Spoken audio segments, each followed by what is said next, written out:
Assignments हैं मेरी। इसके अलावा गवर्नमेंट कॉलेज यूनिवर्सिटी फैसलाबाद के साथ कुछ असाइनमेंट्स हैं। इसी तरह की किसी न किसी तरह से कोशिश कर रहे हैं कुछ ना कुछ सीखने की। सिखाने की तो अभी शायद हमारी उम्र नहीं आएगी, लेकिन हम सीखने की कोशिश अभी कर रहे हैं। और जो सीख रहे हैं वो आपस में हम मिल बांट रहे हैं। Like we are just sharing the knowledge, we are not spreading the knowledge. तो नॉलेज तो हर तरफ है और हम इसको स्प्रेड नहीं कर रहे, हम शेयर कर रहे हैं एक दूसरे से। Like I am learning from you and you are learning from me, that's the only procedure we are adopting है। Rizwan bhai, without wasting our time, we try go to our topic. Rizwan भाई, the power of youth zone से मैंने आज topic select किया है, इसको थोड़ा सा पहले तो हाईलाइट करते हैं, फिर हम क्वेश्चंस की तरफ जाएंगे। अच्छा, पहली बात तो ये है कि आपको डिफाइन करना चाहिए कि आप यूथ किसको कहते हैं। यूथ वो है कि जिसकी जो क्लिनिकल एज है वो 18 साल है। या यूथ वो है जो इस वक्त भी 60 की एज पर है, but his mental age is 18 years and he is ready to serve for the country and he is working more than the 18 years old young young boy. ठीक है। तो डिफाइन ये होना चाहिए कि यूथ है क्या। क्या यूथ वही है जिसको हम नर्वस नाइट, जिसको हम वो जो 18 की और टीन एजर कह रहे हैं, क्या वो यूथ है? फर्स्ट ऑफ ऑल तो इसको डिफाइन कर लेना चाहिए। मेरे ख्याल से हर वो बंदा यूथ का पार्ट है जो कि एक्टिवली पार्ट प्ले कर रहा है सोसाइटी के लिए, इसको डेवलप करने के लिए। ना सिर्फ खुद डेवलप हो रहा है बल्कि सोसाइटी की डेवलपमेंट के अंदर भी कुछ ना कुछ रोल प्ले कर रहा है। हर वो शख्स यूथ है। It's not bounding with the age, it's not about the number that matters, it's about the strength that matter, it's about the mentality that matter। अगर कोई 18 साल का लड़का भी सुबह से शाम घर में बैठा हुआ है और सिर्फ वालदेन की अब्बा कमा रहे हैं और कमाई की दुनिया खाएंगे हम कॉन्सेप्ट पे है, तो he is not the part of youth, he is more than 60 years of age. कि वो मेंटली उसकी एज जो है वो एक 60 की एक्सपायरी हो चुकी है। He is not more than willing to do something. So youth is the power, definitely power, but youth with the mentality of having youth। Youth वो जो कि काम कर रही है कि हमने इफेक्टिवनेस इस कौम के लिए कुछ इफेक्टिव रोल प्ले करना है, कुछ पार्ट प्ले करना है अपने एंड से। हम कुछ बेहतर करना चाह रहे हैं, हम इस मुल्क को आगे लेके जाना चाह रहे हैं। इस मुल्क के साथ साथ इस कौम के अंदर वो शऊर पैदा करना चाह रहे हैं जिसकी वजह से इस कौम के अंदर जागने का और हिम्मत का जज्बा पैदा हो जाए। ना सिर्फ हिम्मत का जज्बा पैदा हो जाए बल्कि ये कौम खुद न खुद कुछ ना कुछ सीखना शुरू कर दे। इस वक्त सबसे बड़ा मसला जो है वो यूथ का नहीं है, पूरे पाकिस्तान का ये है कि आप जिससे भी कहेंगे वो कहेंगे मुझे सब आता है, मुझे सब पता है, आप मुझे मत बताएं। ये सबसे बड़ी जहालत है कि जो शख्स कहता है मुझे सब पता है। जब आपको सब पता है तो फिर आपके पास सीखने के लिए कुछ भी नहीं रह गया। लेकिन जब आप कहते हैं कि we are the learner, then you have lot of things to learn. दुनिया के अंदर जो साइंटिस्ट है किसी एक फील्ड का, उसको नहीं पता हो सकता कि इस वक्त पाकिस्तान के अंदर जो है वो सब्जी कैसे उगाई जा सकती है। तो जो एग्रीकल्चर साइंटिस्ट है वो ये नहीं बता सकता कि जो नासा ने रॉकेट साइंस बनाई है वो कैसे है। If you know everything then there is nothing कि आप लर्न कर सके। So every time try to be learner. If youth is ready to learn, he can ready to serve. First of all आपको मेंटेलिटी इस बात पे लेके आना पड़ेगी कि आप लर्निंग मोड में आ जाएं। सर्विंग मोड उसके बाद शुरू होता है। आप लर्निंग मोड में नहीं आए। आप जिससे भी बात कर लेंगे सुबह से शाम, सियासत पे, मजहब पे, अभी कोरोना पे, हेल्थ पे, तो हर बंदा एक डॉक्टर है, एक हकीम है, एक फलसफी है, एक मुफ्ती है। और जब भी वो बात करेगा वो कहेगा मेरी बात को सच समझा जाए। अभी कोरोना के हवाले से जो बातें हो रही थी, मैंने चीख चीख के अपने फेसबुक वॉल और व्हाट्सएप स्टेटस भर दिए कि खुदारा खुदारा इसको सीरियस ले लें, इसको सीरियस ले लें। बट 90% लोगों ने कहा कि ये तो एक मजाक है, बल्कि कुछ 10% लोग ऐसे भी थे जिन्होंने मुझे कहा कि रिजवान साहब आप बहुत डर गए हैं। मैंने कहा जी बिल्कुल मैं डर गया हूँ, और जो लोग ये समझते हैं कि मैं डर गया हूँ, बिल्कुल डर जाना चाहिए। बिकॉज कि आप अपने सामने अपनी जात को तो कुर्बान कर देते हैं, कोई इशू नहीं है, लेकिन अपने प्यारों को कुर्बान होता नहीं देख सकते। तो यूथ को इसके लिए आना पड़ेगा। इसके लिए प्राइम मिनिस्टर साहब की भी कुछ काविशें हैं, कुछ गवर्नमेंट अपने तौर पे कर रही है, लेकिन फर्स्ट ऑफ ऑल तो यूथ को इंगेज होना पड़ेगा। फर्स्ट ऑफ ऑल तो इनको मानना पड़ेगा कि ये भी इस फ्रंट लाइन के सोल्जर्स हैं। तो मेरा ख्याल है कि इसको इंगेज करना पड़ेगा फर्स्ट ऑफ ऑल तो इनको, कि ये यूथ हैं और इनकी रिस्पॉन्सिबिलिटीज हैं। जी रिजवान भाई, अभी आपने जो सा कोविड-19 की जो बात की, कहते हैं ना जो सा मतलब कि जो डर गया वो मर गया, लेकिन यहाँ पर जो डर गया तो समझो हाँ ठीक है, बस हम डरे हुए हैं तो ये अच्छी बात है। तो रिजवान भाई, अपना यहाँ पर ये बताएं कि जो जो सा नौजवान नस्ल है जो कि पाकिस्तान का मुस्तकबिल है, तो उसके हवाले से और जो उसकी ताकत है, कुव्वत है, वो जो उनसे उसे उसको क्या करना चाहिए पाकिस्तान के मुस्तकबिल को और बेहतर करने के लिए, पाकिस्तान का मुस्तकबिल और रोशन करने के लिए, पाकिस्तान को रोशनियों तक पहुंचाने के लिए, पाकिस्तान को ऊंचाइयों तक पहुंचाने के लिए, क्योंकि नौजवान नस्ल जो कि है वो पाकिस्तान का मुस्तकबिल है। पहले तो मैं एहसन आपको ये जुमला ठीक करवा दूं, कोई भी कौम का मुस्तकबिल नौजवान नस्ल नहीं होती, कौम का हाल होती है नौजवान नस्ल। आप इस वक्त मुस्तकबिल नहीं है, आप इस कौम का हाल है। अगर ये कौम इस बात को नहीं मानेगी कि हमारा मुस्तकबिल है, मुस्तकबिल का मतलब है आप अभी 10 साल बाद काम करना शुरू करेंगे भाई, तो भाई आप मुस्तकबिल नहीं है, आप तो आज के हैं। अभी मैं आपसे पहले बात कर रहा था, कराची ऑस्ट्रेलिया से हमारे एक दोस्त है, उन्होंने बताया कि 16 साल की उम्र में वहां पे लोग बच्चे काम करते हैं। आप यहाँ पे बताएं, हमारे 16 साल का बच्चा मैट्रिक करता है और माँ के हाथ से चुरी खा के घर से स्कूल जाता है, और माँ टिफिन भी देती है साथ उसको। तो कितने बच्चे हैं हमारे यहाँ 16 साल के जो काम करने को तैयार है और जो सीखने को तैयार है। माँ बाप भी रेडी नहीं होते, माँ बाप भी कहते हैं नहीं नहीं मेरा बच्चा भी छोटा है, अभी इसको क्या जरूरत है काम करने की। चलें, काम नहीं करता तो भाई काम सीख तो ले, तो 4 साल काम सीख लेगा, तो 20 साल का होगा तो काम करना शुरू कर देगा। अब वो क्या होता है, वो 23-24 साल का हो जाता है। हमने भी ऐसे ही देखा, 22-23 साल तक पढ़ते रहे, पढ़ने के बाद सोचा कि अब जॉब कर लें। जॉब करने के लिए मार्केट में है, तो जाहिर है मार्केट उस वक्त भी यही थी, फुल ऑफ मतलब विदाउट एनी अपॉर्चुनिटी। तो हमने उस वक्त भी ट्राई की, करनी शुरू कर दी। अब जॉब मिल गई, वट एवर, हम लकी थे, एक अच्छी जॉब मिल गई। आफ्टर दैट एक स्विच की, दो स्विच की, चार स्विच की, लेकिन अच्छी जॉब मिलती गई। एट द एंड हमें ये मालूम हुआ कि अगर आप 18 साल के हैं तो फिर भी आपको इस जॉब के जो समुंदर है उसके अंदर जंप करना पड़ेगा, if you don't have the skill. अगर आपके पास स्किल है तो डेफिनेटली आप तो आ जाएंगे खुद, आप एंटरप्रेन्योर भी बन सकते हैं, आप लोगों को सिखा भी सकते हैं वो स्किल, और आप स्किल जो है उसके थ्रू भी अर्न कर सकते हैं। But if you don't have the skill, और अगर आप वो बाबू बन चुके हैं जो कि हमारे यहाँ इस एजुकेशन सिस्टम से बन रहे हैं, तो फिर आपको वो बाबू के हिसाब से जॉब ढूंढनी है। तो वो जॉब जो आपने 25 साल की उम्र ढूंढनी है, आप 16 साल की, 17 साल की उम्र में ढूंढना शुरू कर दें। आप एजुकेशन साथ साथ जारी रखें। अगली बात है, आपकी एजुकेशन आपको डिग्रीज दे रही है।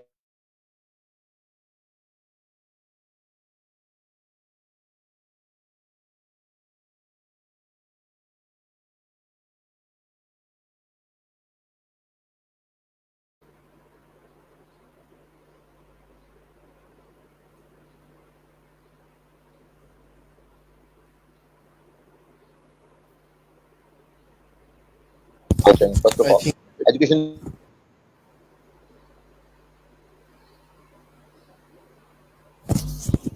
हसन, मुझे सुन पा रिजवान रहे भाई हो? का कोई इंटरनेट का कुछ इशू है, तो वो भी आते हैं।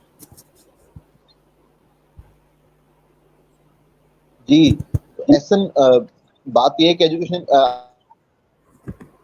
का जो एजुकेशन,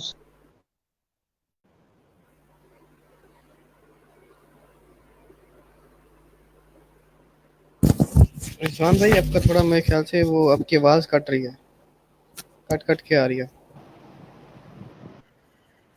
अच्छा, तो एसन एजुकेशन सिस्टम जो है वो उसके 3 पर्पजेज हैं। फर्स्ट ऑफ ऑल तो एजुकेशन का सिस्टम का मतलब ये है कि आई यू आर हियर, कि आपको मकसद पता होना चाहिए, खुद पर्सनल डेवलपमेंट का आपको पता होना चाहिए। एंड नेक्स्ट इज कि आपको इंटरपर्सनल स्किल्स आनी चाहिए, how to deal with the people.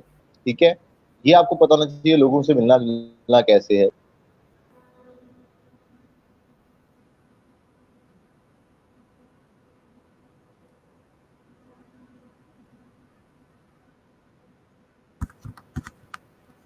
Rizwan भाई का इशू, तो वो भी हमें ज्वाइन कर।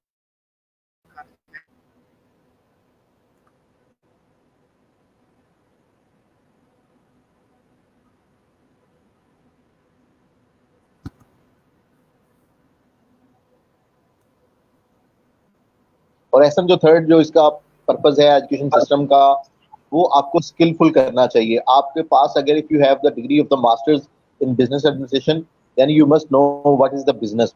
और एटलीस्ट अगर आप 2 या 4 साल की जॉब करती हैं, तो जॉब करने के बाद आपको पता होना चाहिए कि बिजनेस क्या है और कैसे हो सकता है। तो स्किल बेसिकली मकसद होना चाहिए। अगर आप सिर्फ और सिर्फ जीपीए की दौड़ में है और नंबरों की दौड़ में है, तो then it's a wasteless system of education. तो आपको काम करना चाहिए, अगर फर्स्ट ऑफ ऑल अगर आप किसी भी लेवल के ऊपर बिजनेस करना चाहते हैं तो आप why don't start from the business from the age of 15 year और 16 ईयर। आप क्यों नहीं बच्चों को सिखा देते कि बच्चे जो हैं वो छोटी छोटी चीजें बनाएं और घर के अंदर से सेल करें फेसबुक के ऊपर। हर बच्चे का 15 साल की उम्र में फेसबुक के ऊपर जो है वो पेज बना होता है, आईडी बना होता है। नादरा का आईडी बना हो चाहे ना हो, फेसबुक का पेज बना होता है। तो फेसबुक के पेज को यूटिलाइज करें भाई, उसको कहें अपने प्रोडक्ट बनाओ और प्रोडक्ट सेल करो। अगर नहीं कर सकते तो भाई अखबार बेचो जाके, भाई कुछ करो तो सही। अगर गेम्स खेलने का शौक है तो भाई गेम्स बनाना शुरू कर दो, सीख लो गेम्स बनाना। 5 साल लगेंगे, 10 साल लगेंगे, 25 साल की उम्र तक तुम्हारा जब 10 साल का एक्सपीरियंस हो जाएगा तो अब मार्केट के अंदर एक बंदा जब 25 साल की उम्र में एंटर होता है और 35 साल की उम्र तक 10 साल का एक्सपीरियंस होगा, तो वो जो बच्चा है उसके साथ आप कम्पीट ही नहीं कर सकते, क्योंकि उस बच्चे का 10 साल का एक्सपीरियंस 25 साल की एज में अंदर आ गया। अब वो खुद जो है लोगों को सिखाने वाला है। तो why don't jump into the market immediately whatever the stage you are. Matriculation is enough. आप उसके साथ कोई स्किल ऐड करें और उसके बाद नेक्स्ट इज दैट कि आप डिग्री और जॉब और स्टडी और बिजनेस दोनों को साथ लेके चले। That's all. जी रिजवान भाई, यहाँ पर मेरा आपसे क्वेश्चन ये बनता है कि how can we find our skills, हम अपनी स्किल्स को कैसे फाइंड कर सकते हैं? भाई स्किल को आप फाइंड नहीं करते, स्किल आपको फाइंड कर लेती है। आपका क्या शौक है? Like if you are sitting at home and finding something like on the Facebook, आप क्या ढूंढ रहे हैं भाई फेसबुक के ऊपर? अगर आप फ्रेंड्स को ढूंढ रहे हैं तो भाई आप कम्युनिकेशन स्किल्स बेहतर कर लें, लोगों से बात करना बेहतर कर लें। इस वक्त आप इंटरव्यू कर रहे हैं, you are trying to learn communication skills, how to react with the people, how to talk with the people. So it's your communication skills.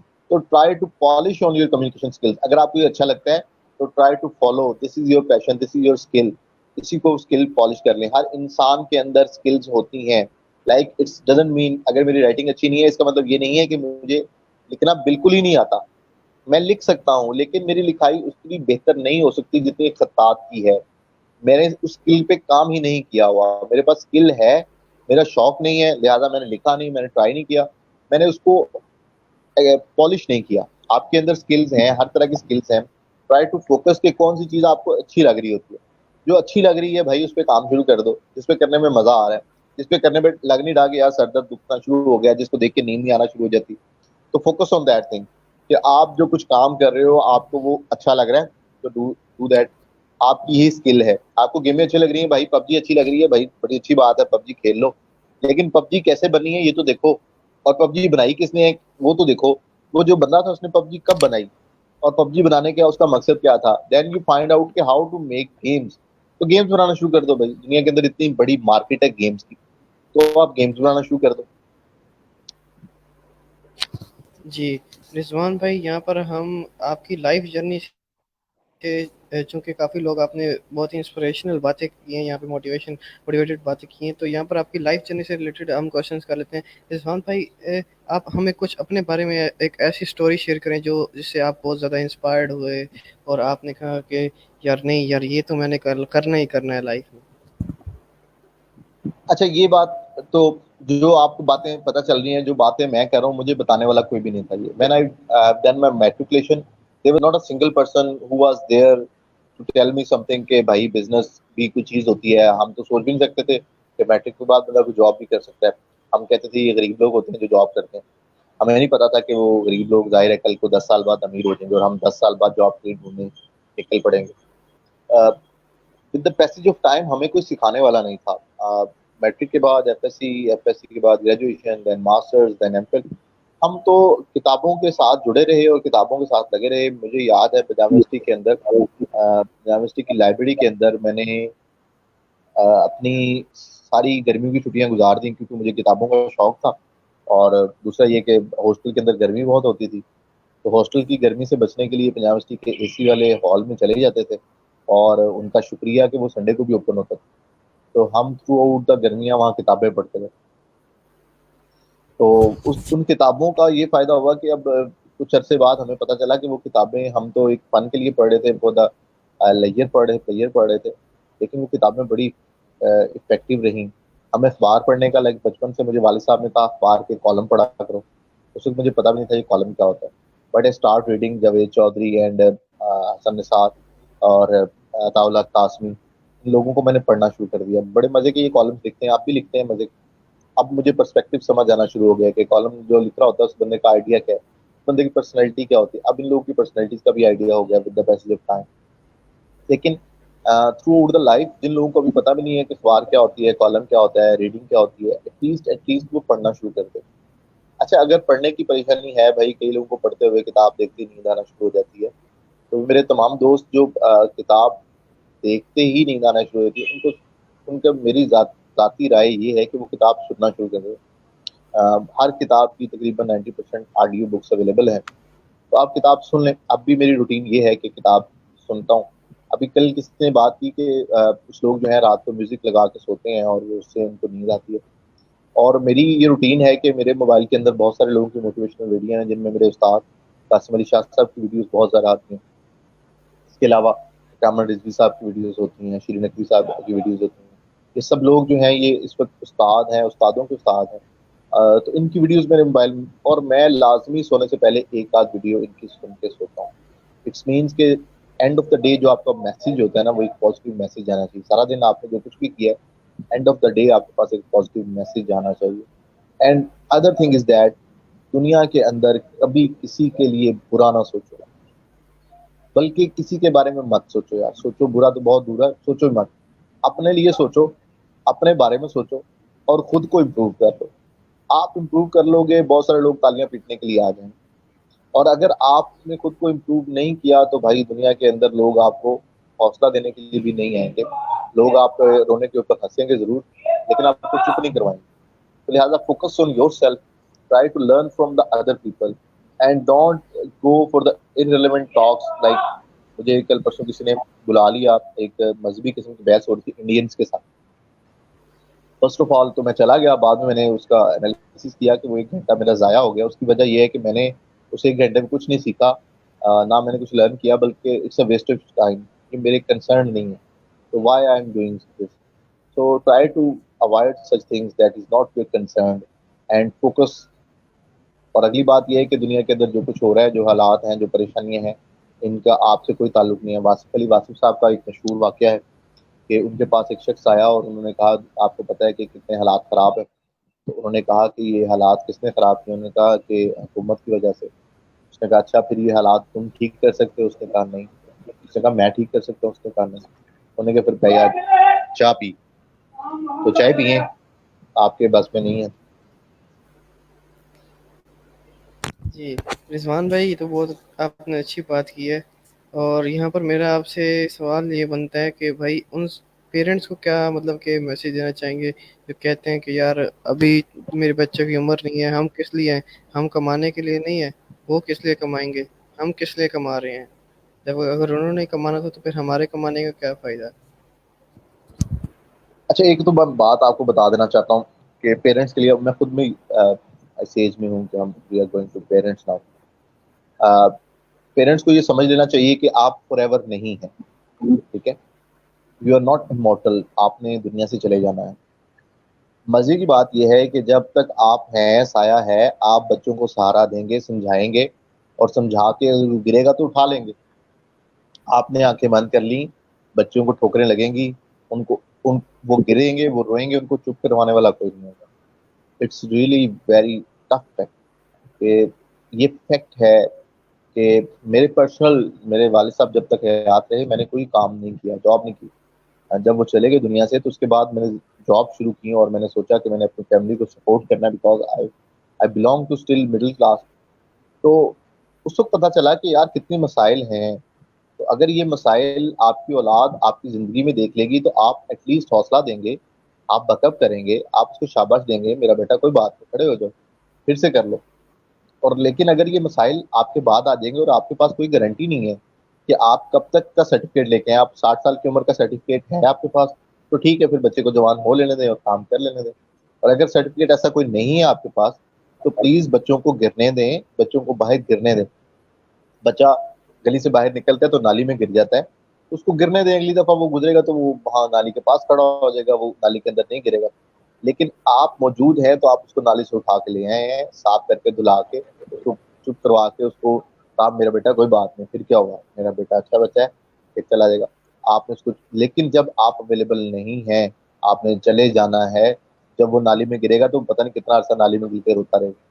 तो प्लीज उसको गिरने दें अपने सामने और गिर के खुद उठाने वाले बने। जब आप नहीं उठाएंगे, आप नहीं होंगे, तो फिर वो रोता रहेगा और उसको चुप करवाने वाला कोई नहीं होगा। तो खुदारा अपने सामने रो लेने दें और रो के चुप करवा लेने दें। प्लीज, मेरा तो यही मैसेज।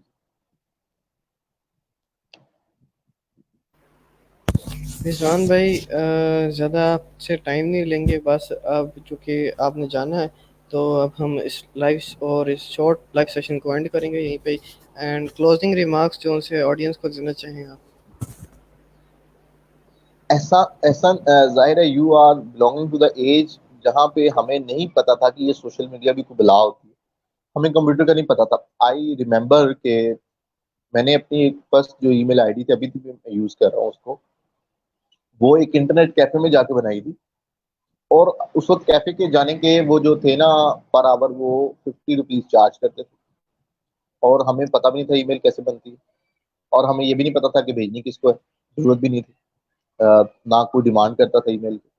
हमने वो बनाई और 2001, नहीं, 2000 की बात है ये। तो 2000 के अंदर वो ईमेल हमने बनाई और हमें नहीं पता था। आज के बच्चे को जो, जैसे मैं वो बरीरा अली को देख रहा होता हूँ, जैसे वो पेशावर से वो जो कहवा कर रहे हैं हमारे सईद खान, समीद खान, वो उसको देख रहा होता हूँ। जैसे मैं हरीन को देख रहा होता हूँ। ये सारे वो बच्चे हैं कि इस एज के अंदर हमें ये नहीं पता था कि शाम के बाद घर से बाहर नहीं जाते। और हमें मोबाइल तो बहुत दूर की बात है, पिक्सल के ऊपर भी घर वालों ने लॉक लगाया होता था कि किसी को कॉल नहीं करनी, पूछ के कॉल करनी फ्रेंड्स को। आपके पास रिसोर्सेज हैं, you can connect to the world. अच्छा, अगर आपके फैमिली वाले ये समझते हैं ना कि यार आप नहीं बाहर नहीं जा सकते, तो प्लीज घर के अंदर ही कनेक्शंस डेवलप कर लें। I know lot of people who are working from their homes, just using their Facebook pages and using digital media, digital marketing. So try to follow your passion within your home. If you are so much scared from going home, if you are a pampered child, you can't go home, can't go outside of the home. तो आप घर में रहें भाई, दुनिया का हर knowledge इस वक्त घर के अंदर मौजूद है। आप स्किल सीख लें। आपका मैट्रिक क्लास का बच्चा यूट्यूबर बन सकता है। इब्राहिम चौधरी, 16 ईयर एज, आपने शायद इंटरव्यू भी किया उनका। तो अगर वो यूट्यूबर बन सकता है, चैनल रन कर सकता है, इंटरव्यू ले सकता है, तो why you can't do so.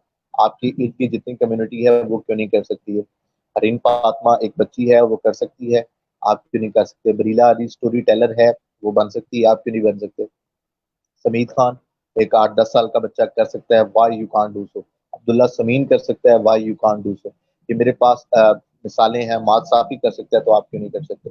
तो आप कर सकते हैं, आपके पास रिसोर्सेज हैं। Try to utilize those resources at your home. If you can't go home, go outside of the home, stay at home, work from home, and learn how to work in this digital era. That's all.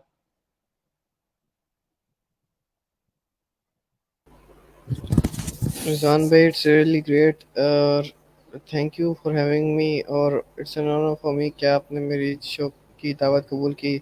और बहुत बहुत शुक्रिया आपका। It's an short interview, क्योंकि time की कमी की वजह से मेरा मसला हो गया था फिर पहले, तो इस वजह से सॉरी फॉर दैट। एंड चलो अब इस लाइव सेशन को एंड करेंगे। ओके, तमाम देखने वालों Thank का बहुत you. बहुत शुक्रिया। Thank ऐसे you. नासिर को इजाज़त, और वो फिर आपके लिए कुछ ऐसे गेस्ट को लेके आएंगे जिनकी जिनसे हम कुछ सीखें। अल्लाह हाफिज़।